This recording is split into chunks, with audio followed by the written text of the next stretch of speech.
Hey everyone, thanks for tuning in. You're listening to Home in Progress, sponsored by RepcoLite Paints and Benjamin Moore.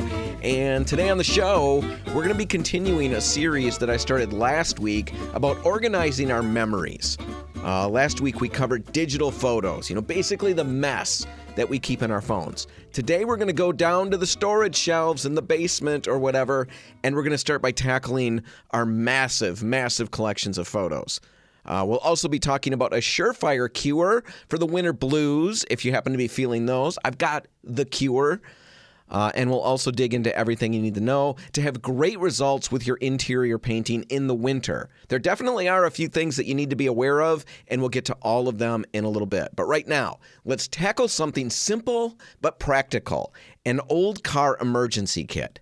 The idea came to me the other day when my kid called from a parking lot at 7:30 in the morning to let me know that the exhaust system had fallen off of his car on the way to college. The pieces were hanging down. They were banging on the road. And so he pulls into this parking lot and begins trying to figure out a way to rig the whole thing in place so he can, at least drive to a repair shop somewhere. And of course, he had nothing in the car that would work to do that. Well, this isn't the very first time that this has happened. It's not our first rodeo. The exhaust system or parts of it have rusted through and fallen off one or more of our vehicles, probably 4 times in the last 8 years. And every single stinking time that it happens, the fix is always the same. Someone has to drive out with wire and wire everything back in place so that we can drive it to a fix-it shop. So this time, on my way to help him out, I decided that we're going to get a coil of wire and some wire cutters and put it in a little duffel bag that just lives in his trunk. He's the only one with a really old car at this point, but we're going to keep that there just in case anything like this ever happens again.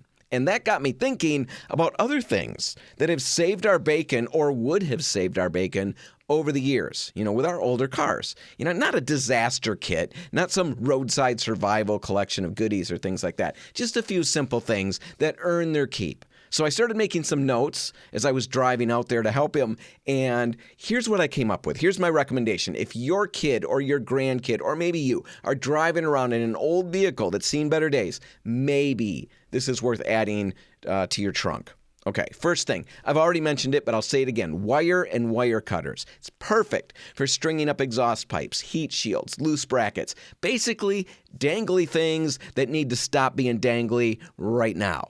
It's not pretty. It's not a permanent fix. Of course, it's not a permanent fix. Don't let it become a permanent fix. But it does turn a, we're stuck here situation into a we can get this home or get it to the shop kind of situation. So I like that item. A second item to think about, a portable tire inflator. A number of our tires over the years have had slow leaks for one reason or another. And normally when we discover it, that it's got that situation or that it's got that problem, we're not sitting at a gas station or a place where we have an air compressor handy. Normally it's very inconvenient when we realize that the tire is way flatter than it should be. Well, do your research, make sure that what you're buying is decent, but there are a number of options out there that are small, easy to use, inexpensive portable tire inflators. For under $50, you can certainly find something. And the ones that I'm looking at, the reviews are really good. Now, that doesn't mean those reviews are real. Everything's AI now. Maybe I'm not even talking to you right now. Maybe I'm not even a real person. Maybe I'm just AI. Who knows anymore? So you've got to do your research, but from what I'm seeing, it looks like these will work. They're not air compressors, or anything like that. So it's not going to be just, a real quick, lickety-split solution, but it can get you out of a problem and on the road again so you can more thoroughly get the problem fixed, in a more convenient manner. All right? So a portable tire inflator, like that idea. A third item, add duct tape to your duffel bag. Just a couple of months ago, a guy that I worked with backed off a job site and clipped something just right with his passenger side mirror. Knocked the mirror loose, but not completely off. So it's just kind of dangling there. And he knows it's going to bang against the side of the car if he tries to drive anywhere, and he can't make it stay in place. He's trying to figure out what to do. Does he just completely break it off and put it in the back seat? What does he do? And as he's thinking about it, he remembers he's got duct tape in the back of the car. So he grabs the duct tape, the solution for everything, and he fixes it. He tapes the thing back in place. It's ugly. I saw it after he got it done. It was ugly. It wasn't a permanent repair. Of course, it's not a permanent repair, but it did let him get to where he needed to go. For the rest of that day, he could drive around and do what he had to do and still use that mirror. And he actually had it that way for a week or so until he was able to get a new mirror installed. So duct tape, it's a go-to fix-all, and it can definitely get you out of a lot of jams. A fourth item that I'd recommend would be jumper cables. Of course, jumper cables. They're not flashy, but they're handy. And that's what we're after here. We're not creating a bag of emergency things that are flashy and exciting. These are, just core boring items, but they're going to help you. And really, jumper cables, that's not just for older cars. Batteries fail no matter how old the car is. A year ago, my mom's battery died, and I had to run out there with jumper cables. Just having them in your vehicle means that you might be able to convince somebody nearby to help you get your car going again. Lots of us already have them in the vehicle, but if you don't, think about it. A fifth item to add, heavy-duty zip ties. They're perfect for loose panels, hanging plastic shields, things that just need to stop moving and for which you don't need wire or something like that. A few last items to toss in, work gloves. They're nice to keep your hands clean and protected, but also because a lot of parts can be pretty hot to the touch. So work gloves would be great. A first aid kit. Even just a small one can be really handy if you slice a finger or something while you're working on your car. Finally, I throw in a small canvas drop cloth. I know this one's kind of out of left field, but with Andrew's exhaust dilemma the other day, we were laying on a wet, dirty parking lot trying to get things wired into place underneath his car, and I had to go back to work way filthier than normal. I'm not always perfect because I work alone in a great big warehouse. That's where my studio is. So I'm not always perfect, but this day I was way worse than normal. A drop cloth would have provided a much better work area. Anyway, there you go. A quick emergency kit for older cars.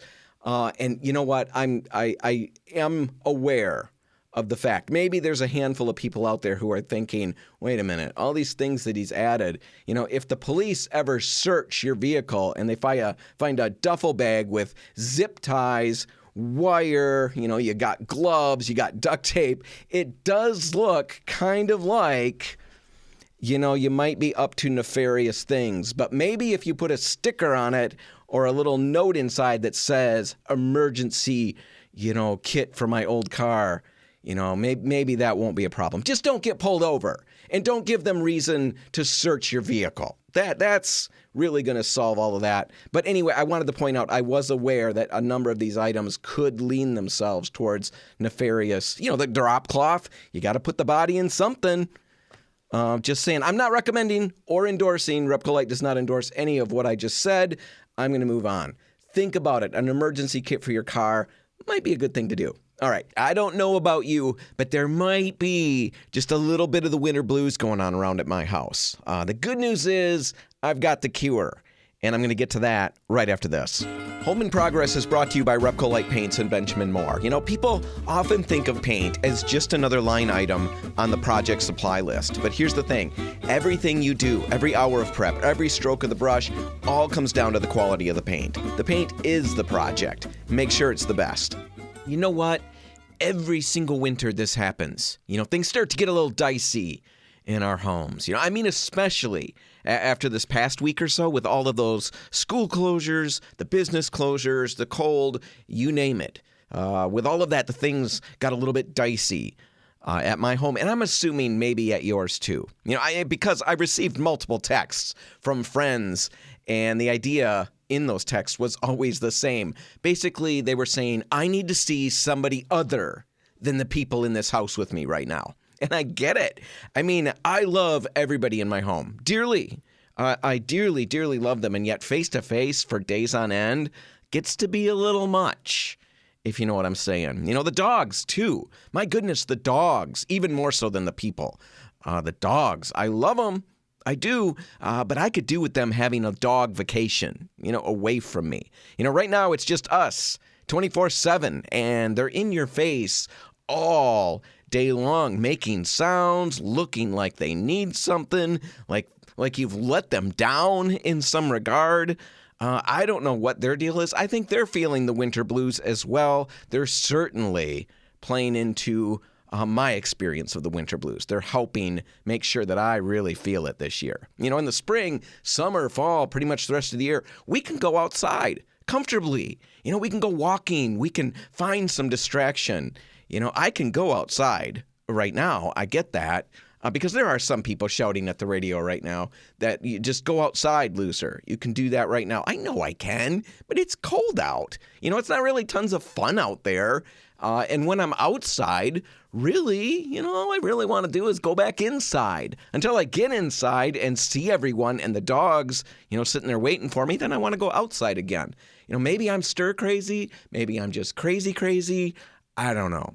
But it's winter in Michigan, and everybody, or at least lots of us, end up feeling a little off as the season deepens. So what is it? What's going on? Well, the common answer is that it's SAD, seasonal affective disorder, the winter blues. But you know what really doesn't get talked about enough, at least not that I've read or run into, is anything beyond saying it's the winter blues or that it's SAD, seasonal affective disorder. That's what we land on, and that's what we usually name it, and that's usually all we really say about it. But think about it for a minute. Why do you think you feel, or that we feel, the winter blues? Because it's cold out? Is that it? Is it because it's dark and dreary? Is it because we can't get outside as much? Those are all possibilities, and I'm sure they play into it. But I really think there's something else that runs a little bit deeper. And I've done a ton of research on this. I've found the best experts that the internet can offer us. And here are some of the things that I found that are outside the normal conversation about what winter brings about. And also, better than just having that info, I've got a plan for how to fix it. All right, so let's dig into some things that winter brings about, and then let's talk about the cure. And let's start here. When winter hits, a lot of us stop doing things that leave a mark, things that matter. We go from moving and building and fixing and changing things to just kind of sitting around, scrolling and thinking. And let me say something that probably doesn't need to be said, but I'm going to say it anyway. Thinking, especially when you're already feeling a little bit low, that can turn into a loop. And it's not a good loop. It's more like a spiral, a downward spiral. So that's what winter can bring about, that lack of motion or action. And the cure, the fix to that, is to do something with our hands. The fix is to get busy and tackle a project. And that sounds crazy, but psychologists, those psychologists, the psychologists is how, the layperson might say that, in the industry. We have, we like to use extra syllables. Makes us sound smarter. But I'm going to just use the syllables that the normal, everyday working person's going to use. Psychologists confirm that when you're sanding, painting, fixing, organizing things, your brain can't spiral the same way. You're engaged with the world outside your head, and that's a good thing. And of course, because they're psychologists or psychologists, they've got a name for it. They call it embodied cognition. Embodied cognition. Instantly, that makes this sound smarter. And it's the idea that your body leads your mind more than you think it does. Your hands are busy, your eyes are focused, and so your brain quiets down a little bit. It's all about being occupied. It's about distracting yourself, but in a positive, goal-oriented manner. Okay? Another thing winter does is it shrinks our worlds, right? I've mentioned it already, but we're not outside as much. We're not traveling. We're not changing environments as often. And that's not just something that makes us feel bored. It actually messes with our sense of control. When we feel trapped by anything really, weather, schedules, finances, health, whatever, when we feel trapped, our sense of agency or control over a situation drops dramatically. We just feel like we don't have the ability to change this situation. Life is starting to feel like something that happens to us rather than something that we're, participating in. So that's going on right now in a lot of our minds. The cure? Again, home projects, they're the silver bullet. And I'm not just hammering this point for fun. It's real. With a home project, you decide something, right? You change something. You see the result of those changes, of that work. And that matters more psychologically than we realize. A painted wall, a fixed door, a reorganized space, it's all proof that our actions still matter. Even if the rest of life feels uncertain, this one thing responded to what I did to it. And I know that sounds really silly on the surface. It really does. I get that. And I don't think many of us think of it in those terms. I don't look at the organized workbench and think, wow, my actions still matter. I'm important still. I don't verbalize that or even clearly think that out. But the reality of the organized workbench really does help me feel a little more control, a little more agency, even if I don't put words to the feelings, if that makes sense. So home projects, they're great. Anything from painting a living room to reorganizing a closet, they're really, really good for this time of year. But, and this is a really big but, when somebody's already feeling low, the very worst thing they can do is bite off something massive. So big renovations, they've got a tendency to stall or crawl. And stalled or crawling projects become guilt.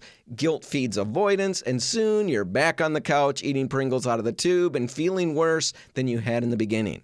Small projects, they're the answer. Small projects with big impact are sheer gold, this time of year. So paint the inside of an entry door an unexpected color.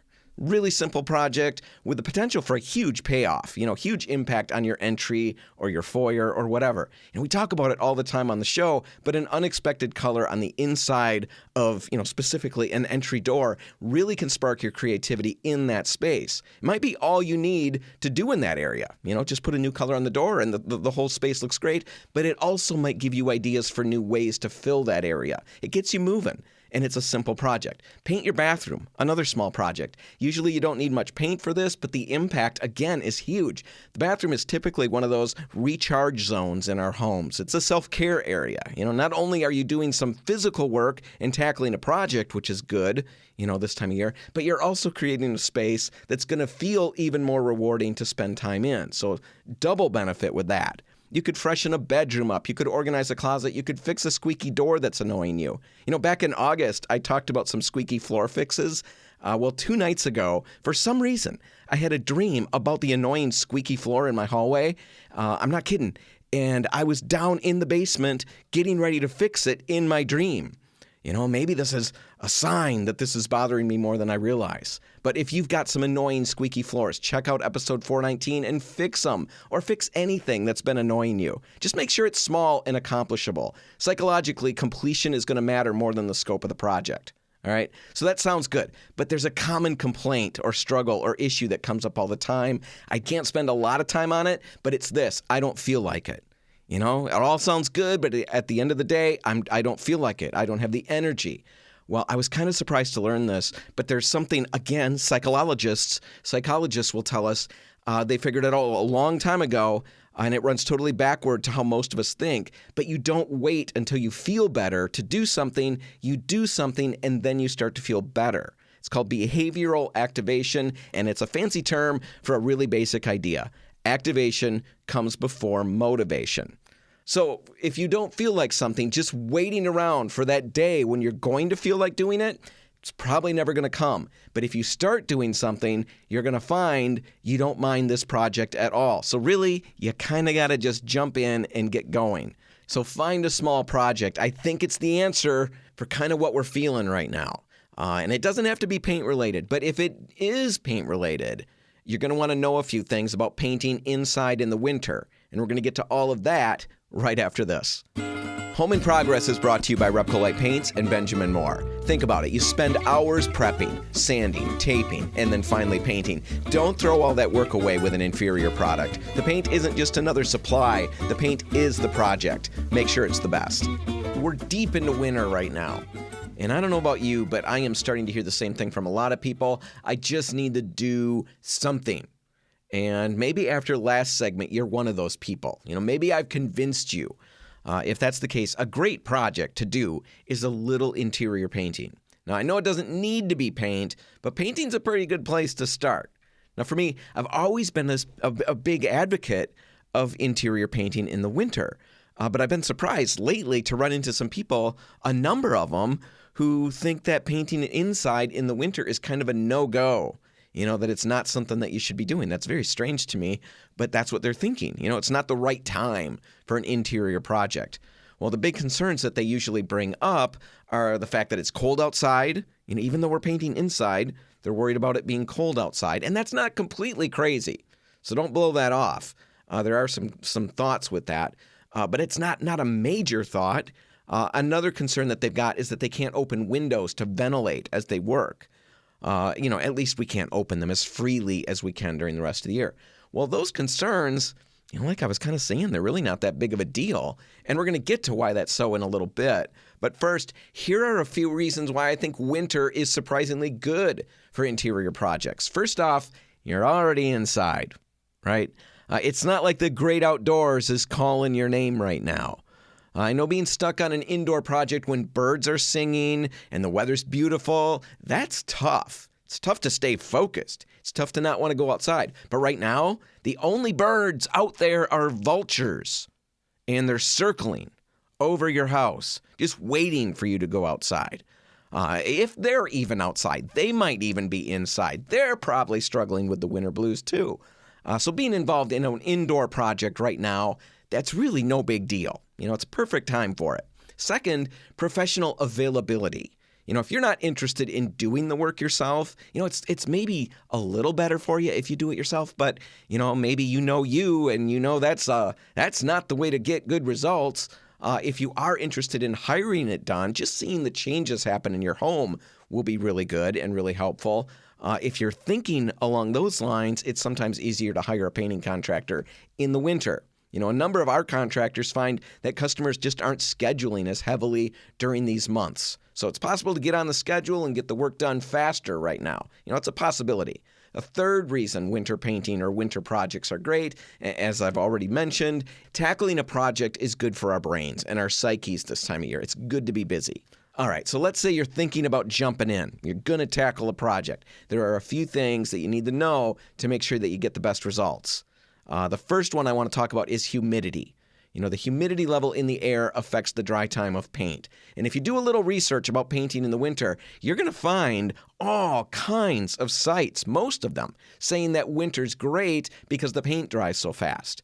But what they don't say is what I want to get to right here. That's not always great. Paint doesn't just need to dry, it needs time to level. Self-level, flow out, and look good. That's the short window. What I'm talking about there is that window of time where the brush strokes kind of soften. They kind of fade out, roller textures, relax, and everything smooths out and you get a nice smooth finish. When indoor humidity drops below 40%, which happens all the time in winter, with forced air heat, that paint can dry before it has time to level. And that's when you are going to see brush marks that don't disappear, roller stipple that stays visible, lap marks where sections overlap, and things like that. Now, there are solutions here. Check the room humidity with a hygrometer before you start painting and bring in a humidifier if necessary to get the room to an acceptable range. Right around 40 to 50% humidity, that's ideal. That's going to be where paint levels properly, has enough open time to avoid lap marks, and so on. And at that range, drying is still going to be predictable and curing is going to happen evenly. So keep that in mind when you're painting indoors in the winter, the humidity. All right, another thing to talk about is room temperature. You might have your thermostat set to, 68 degrees, perfect, right? Well, most paint manufacturers are going to say the ideal range to paint is roughly 60 to 70 degrees. So it sounds great. You've got it set perfectly. And we wouldn't think the outdoor temperature is going to matter, but here's where it does matter a little bit. Your walls might not be 68 degrees. The exterior walls in winter can be much colder than the room air. Feel it. Go touch the wall that's the other side of it's the exterior of your home. Interior walls are going to feel, the side of those walls is going to feel warmer than that wall that, is an exterior wall. Does that make sense? Do you know what I'm saying? I'm talking about the inside of the house. I'm not saying go outside and touch the wall. Wow, surprise, that's colder. I mean the walls that border the exterior of your home, the inside of those walls will be noticeably colder. The trim will be colder, window trim, window sills, all of that's going to be colder. And it can be noticeably colder, sometimes 10, 15, even 20 degrees colder. And when paint hits a cold surface like that, it doesn't behave the same way. Adhesion can suffer, flow can suffer, long-term durability can suffer. This is where a simple tool becomes incredibly useful. An infrared thermometer. They're inexpensive, crazy easy to use, ton of fun. And they'll tell you the actual surface temperature of that wall before you start painting. And if those walls happen to be below 60 degrees, turn the heat up for a day before painting and then keep it constant for at least 48 hours after. That's going to help a lot. Now, another consideration with winter painting is dealing with forced air heat. Keep your temperature steady, mid-60s, low 70s while you're painting, and then for a couple days afterwards, that's all, part of the equation. But you also need to remember that hot air rises. So ceilings, they're going to dry way faster than your walls typically. And that's why ceiling paint choice is really going to matter. You can get a flat paint and put a flat paint up there and think you're doing well because ceilings, generally speaking, we want them to be flat so that we don't see roller marks and things like that as easily. But there are differences between flat finishes and dead flat finishes. A true dead flat ceiling paint is going to do a much better job than even a regular flat when it comes to hiding texture, roller marks, brush marks, touch-ups, all of that. So if things are potentially going to dry faster up there, which they are at this time of year, I would definitely make sure you're using the right ceiling paint, a dead flat. Coronado's Final Touch. Coronado is owned by Benjamin Moore, so it's a Benjamin Moore product, but Final Touch is a great option. And Benjamin Moore's premium waterborne ceiling paint, dead flat, really great product to work with, especially if you're going to add colorant, add color to the ceiling. You definitely, if that's the case, want to be working with Benjamin Moore's premium waterborne ceiling paint because even with that colorant in there, it's going to remain dead flat. So use the right product. All right. So what about ventilation? That was a big concern that some people online bring up. They worry that they can't ventilate in the winter and that the fumes are going to be concerning.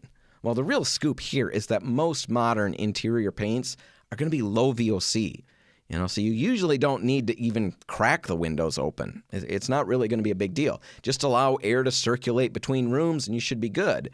If you've got people in your home who absolutely can't handle the smell of latex paint, some people just don't like it at all. If you've got people who really struggle with it, by all means, crack some windows open. You just need to make sure that you maintain temperatures in that space well above 50 degrees. You're shooting for, again, 60 to 70 degrees would be great. So you may have to adjust the heating a little bit and heat the outdoors for a little while. Right? Winter painting works beautifully if you respect the environment. So to sum everything up that I just covered, watch the humidity levels. In winter, homes are going to sit close to 20 to 30% sometimes with the humidity. That's when problems can show up. So if you can, run a humidifier in the room to bring the humidity into the 40 to 50% range. Also, when possible, work in smaller sections. Work to keep a wet edge. And then if you've got to take a break, cover your paint tray with a damp rag so the paint doesn't skin over. And don't roll back into the paint that's been on the wall for a few minutes. That's another big no-no this time of year. And really any time of year, especially now as it's drying a little faster. Don't roll back into it after it's been on the wall for a few minutes. Just apply it smoothly and evenly, the best you can, and keep moving. Rolling back into drying paint to try to make it cover a little better in this spot or that spot is usually, at this point of the year, going to leave roller stipple and marks on the wall that you'll see later. Winter painting. We can help you get there. If you've got any questions, stop out at any RepcoLite store. Tell us what you're working on. We'll get you moving. All right, boxes and boxes and boxes in my basement of photographs. I have no idea how to get on top of organizing them. Well, actually, I had no idea. Now I know the steps I need to take, and I'm going to share them with you right after this. You're listening to Home in Progress, where the projects are real, the mistakes, they're educational, sometimes painful, mostly educational, and the only thing more stubborn than that old wallpaper on your bathroom wall is your determination to get it fixed. Proudly sponsored by RepcoLite Paints and Benjamin Moore. Paint with a purpose, people who care, and everything you need to get the job done right. Talking about projects, good projects to tackle in the winter months, projects that will maybe help you pull yourself out of the winter blues. Talking about things like that, here's one that's really going to pay off. Organizing your memories. We've all got a shelf or two or three or more of them in our basements. Or if you're fancy, maybe you're one of those fancy people, you've got those boxes in your lower level. Mine's in my basement. Boxes and boxes stacked up, bins, drawers, all of them stuffed with all kinds of memories. Old photos, the kids' macaroni art from elementary school, a mouse calling, or not a calling card, but an invite for the mice.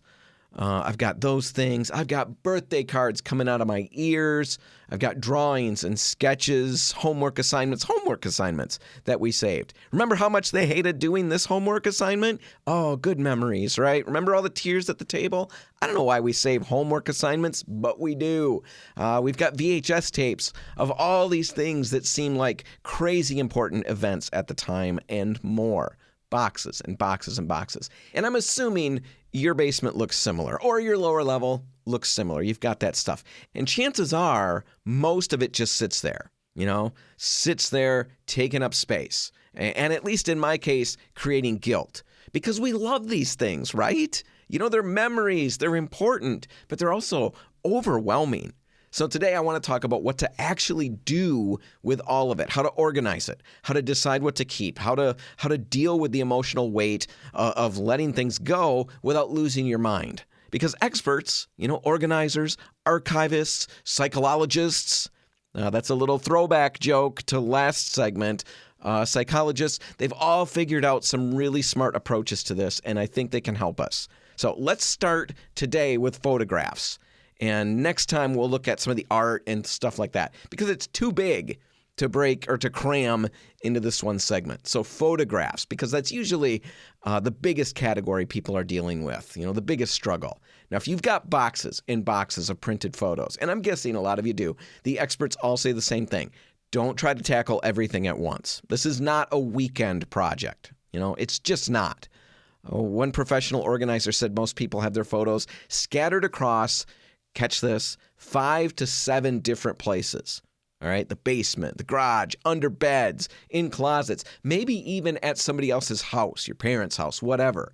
We've got our stuff, our photos scattered everywhere. So step one really is just gathering everything into one place. And that might take you a day or two or longer. Who knows? But that's the first step. Get it all collected, get it all organized in one place. Then, once you've got it all in a central location, and this part's really important, you need to sort it before you do anything else. Don't start scanning things. Don't start buying photo albums. Don't even start tossing anything out. Just sort through all these pictures. Keep it broad at first. Family, vacations, kids, holidays, whatever makes sense to you. And once you've got it sorted, now things are going to get real. And now is when the hard part's going to really kick in. You're going to have to let some of this go.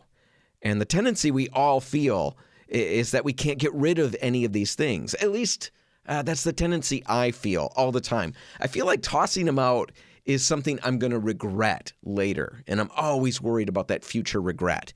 I worry that I'm not honoring the memories or the people in the photos. It sounds corny and ridiculous, but I'm sure a number of you understand exactly what I'm saying. It's a real struggle. But there are steps to help us get through it. We mentioned some of them last week when we talked about paring down all of our digital photos. But the same things apply here. After you've sorted them, you start going through them. And if you've got blurry photos, get rid of them. Unless they capture some one-of-a-kind moment that even if it's blurry is still valuable.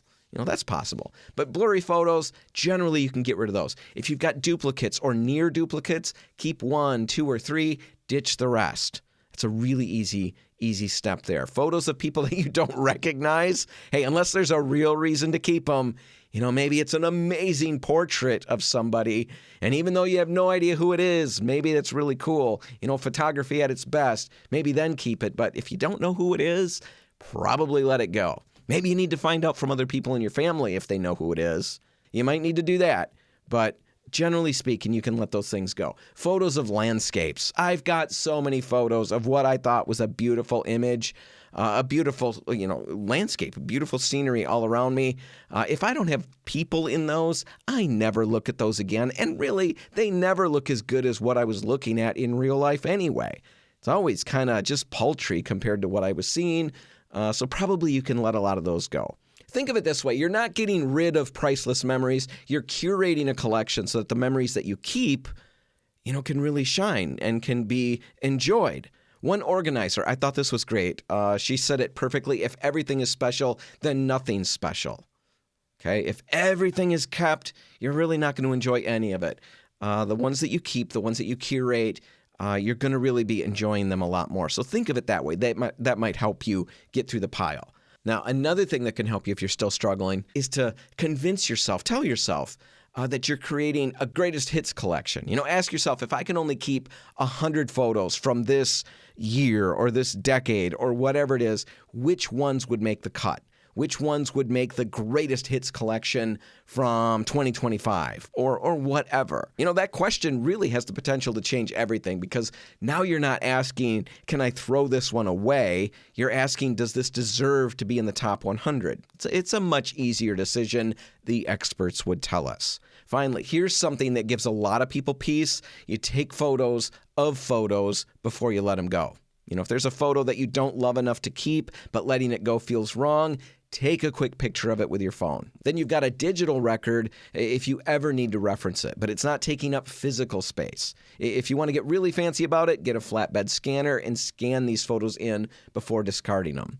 Is that necessary for most photos or most people, creating these digital versions of the picture before we discard them? No, it's probably not necessary for most people, but for some people, that's the bridge they need to be able to let these things go. It's what I needed to be able to let some of these things go. So I throw it out there for you to think about.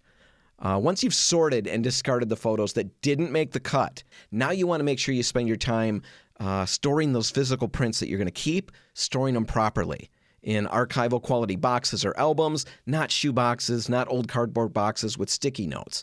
Another thing you could do is digitize them.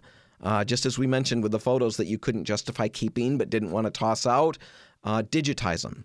A digital backup, if you can pull it off, is brilliant. Physical photos are going to fade, they deteriorate. If there's a flood or a fire or anything like that, they can be damaged or lost. Digital copies are safer. They're easier to share, and they can be backed up in more than one place. Now, as we mentioned earlier, you can scan some of these yourself, even with your phone, or if you've got a large collection, there are services out there, I'm sure you know of them, services that will digitize photos, and even those old VHS tapes that we've got.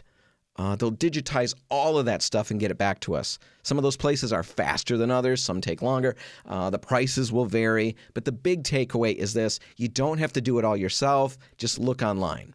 And you can find some places and some sources and get some info and find out if that's going to help you or not. Once you've got those photos digitized, a lot of people choose to turn the best ones into photo books. I'm sure you know all about that, but really easy to do. It's not that expensive, really, in the grand scheme of things. And it just gives you something handy that can be kept on a shelf that you can reference and enjoy these pictures. Another thing you can do is throw them on hard drives, throw them on USB sticks or things like that. Most of our TVs have a USB port, and we can run slideshows on the TVs. Remember the old slideshows before with the actual slides and the projector? And, they've got a lot of people have a lot of bad memories about slideshows that they had to sit through. Well, you can do that to your kids now.